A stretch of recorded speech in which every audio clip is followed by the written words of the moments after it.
Hey everybody, welcome to the Jimmy Dore Show. I'm here with reporter extraordinaire Michael Tracy from the Young Turks. Hello. I have a couple of my favorite cartoony things. Do people call them cartoons? I do. They're illustrations, but they're funny. And here's one. It's all about the Democratic Party. So here's my new fave skis. Voters are leaving both parties. Force them to join a party. Don't let them vote in primaries. Or just listen to them. Get the fuck out of here. I love that commercial or whatever cartoon, because that is exactly, so that's what they do, right? So the parties want to exclude people. They want to retain power, which is why they have those stupid, like in New York, 3 million independents couldn't vote in the Democratic primary because they had to sign up 6 months earlier. Why? Why is there a sign up? Why? Because people want to control. They want to have control. They want to keep power. And they don't want a bunch of outsiders, other American citizens having a voice. And that's what that is. So that's what that makes fun of. Did you find that as funny as I did? I maybe did a muted chuckle. Yeah, but the thing is, what makes people want to jump out a window is that there are certain establishment organs within the Democratic Party infrastructure which try to dictate what the central orthodoxies of the party will be. And people who deviate from those orthodoxies are punished. So a great example is Tulsi Gabbard. She has riled and incensed people in the Washington, D.C. orbit in terms of establishment Democratic politics, to the point that now she's being attacked on a regular basis for the most outlandish reasons, like somehow she's a puppet of the Kremlin. A puppet of the Kremlin. She's in league with white nationalists. I mean, the most ridiculous stuff. But it's people like Tulsi Gabbard that you need if you do want to broaden the reach of the party, because she provides a refreshing perspective that diverges from this kind of doctrinaire, stupid, played out sloganeering that we see constantly from these establishment Democrats. But yet there's this kind of like ecosystem within the party that tries to force out or marginalize people who take an oppositional point of view still. And that's going to remain in place so long as organs like the Center for American Progress are at the top of the pyramid. And they are. Yeah. Well, here's one more. Here's another cartoon I like. It's from someone named Trey's Dessert, which I like. It's a great name for Twitter. He said, "I've created the world's worst board game. Now play online or real life, in real life." So you start. The Democrats need to move left. That's what it says in the middle. And then, so let's go left. Why don't you work within the existing party? Okay, we'll run progressive primary candidates. Sorry, they're not really Democrats. So if you try to work within the system, they screw you over. And let's go to the other way. Hey, the Democrats need to move left. Let's go this way. If you want to move left, start your own party. Okay, I'll vote for a third party. I can't believe you split the vote like that. So this is... It's interesting because both parties now are increasingly incoherent internally. And the Republicans aren't doing much better on this score. Look at what happened last week with the healthcare implosion. I mean, they tried to convert themselves into a governing party, and it's failing spectacularly. Now, I think there might be an element of intention behind Trump maybe seeking to undercut Paul Ryan, but in any event, obviously the Republican Party doesn't function as a coherent unit either.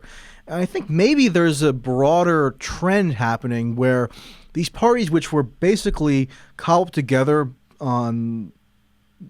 based on lies, like the notion that they have anything that necessarily unifies them, that lie is increasingly being exposed on both parts of the spectrum. We're even seeing that happen globally. So maybe there's just this intractable trend where parties which once could at least put on the appearance of having some kind of unified, coherent structure can no longer even put on that appearance. There's something fundamental shifting. Again, great analysis. This is the world's worst board game. Another muted chuckle for me is all that got. Unfortunately, we have to actually play this game in real life. This is the game we've been playing with the goddamn Democratic Party, and it's no fun. So that's called gaslighting. right? So that's what that is. That's what that. Hey, okay, we'll do this. Hey, well, you can't do that. Oh, we'll do this. You can't do that either. Well, what can we do? You only can do what we say, which is vote for the corporatist tool, which has given us Trump in the first place. And that's the thing people mistake. They keep thinking, well, we got to get rid of Trump, Jimmy. Why don't you try to get rid of Trump? Well, we're going to get rid of Trump. But we have to have something to replace him with once we get rid of him. And right now, what we have to replace him with is more corporatist bullshit. More wars, more bank deregulation, more tax relief for billionaires. Right now, that's what's happening. We saw what happened in Baltimore. Democratic mayor vetoed $15 minimum wage. Shama Sawan in Seattle had to fight against a Democratic mayor to get $15. It's the Democrats that we have to fight against. We know the Republicans are going to be in the tank for corporations. It's the Democrats who give fealty to the left. But that's just rhetoric, right? They know all the words. They know all the populist words like Barack Obama. While he tells you he's going to stick up for you while he's trying to cut Social Security and Medicare. While he's ramping up 2 wars into 7. So this is the problem with the Democratic Party, and they need to have something to replace it with. They don't. What they're doing now is gaslighting their own base, which is a losing strategy.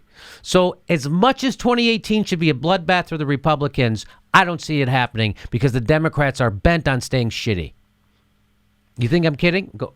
And the reason why Democrats fixate on Trump, and, in a sense it's justified to fixate on Trump, he is the president, but what it allows them to do is paper over the divisions that were made more than apparent over the course of the primary last year, and which haven't gone away. They're just able to be sort of glossed over given the furor around Trump. And unless those divisions are actually sorted out in a substantive way, in a way that isn't just about throwing a bone to aggrieved constituencies, in a way that actually translates into a tangible change in the way that the party operates, what's going to happen is that the party's going to cease to be able to function in a coherent way, and the Republicans won't be able to function coherently either. Maybe everything will just dissolve. But what really irks me is people who say, oh, we have to put on this front of unity in the face of the Trump threat. Well, what does that mean? That means just ignoring or denying the factors which gave rise to Trump in the first place, yes, which is the incoherency of the Democratic Party and the uneasy alliance that these different factions have, which isn't really sustainable within the party. That's exactly right. So they definitely want people to ignore the circumstances that gave rise to what has happened right now, which gave rise to a Trump, which gave rise to a minority person winning a minority vote getter winning the presidency. So if you have people fixated on, for example, Russia conspiracy theories, where they're constantly finding new dots to connect, and they have these bulletin boards with little strings hanging up. I mean, this is actually the Center for American Progress today put out this little promotional video where they literally have a bulletin board with different people in the Trump orbit with their photos hanging up. No. And then they have strings attached to them, like it's some kind of 1970s psychological thriller. I'm not even exaggerating. So when you have people fixating on that kind of stuff, yeah, of course, that's salacious enough and that's dramatic enough where maybe they might not feel as compelled to take stock of the division within their own political formation. So here's what, Michael. So this is what you were talking about? That is, yeah. So there it is. That video is a sight to behold. People, if they can bear it, should just seek it out and just take in the insanity that is becoming just utterly normal now. And it's unbelievable. And you wonder why people get their news from YouTube.